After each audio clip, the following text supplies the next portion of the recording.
ಬೇಡಿಕೆಗಳು ನ್ಯಾಯಯುತವಾಗಿದ್ದಾಗ್ಯೂ ಅವುಗಳನ್ನ ಕಾನೂನಿನ ಅಡಿಯಲ್ಲಿ ಅವರು ಪ್ರತಿಭಟನೆಯನ್ನ ಮಾಡಬೇಕಾಗುತ್ತೆ.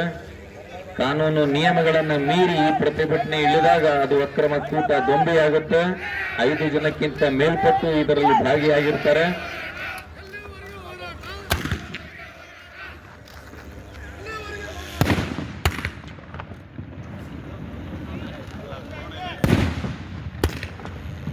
ಅಶ್ರುವಾಹಿಯ 3ನೇ ಭಾಗವಾಗಿ ಬೈ ಏರ್ ಅಲ್ಲಿ ಫೈರ್ ಆಗ್ತಾ ಇದೆ ತಂಡವನ್ನ ಚದುರಿಸಲಿಕ್ಕೆ. ಕಲ್ಲು ತೂರಾಟ ಪೊಲೀಸರ ಮೇಲೆ, ಸಾರ್ವಜನಿಕರ ಮೇಲೆ ನಡೀತಾ ಇದೆ.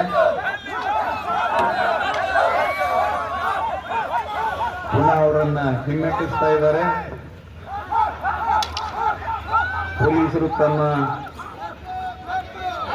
ಶ್ರದ್ಧೆ, ಕರ್ತವ್ಯ ನಿಷ್ಠೆಯಿಂದ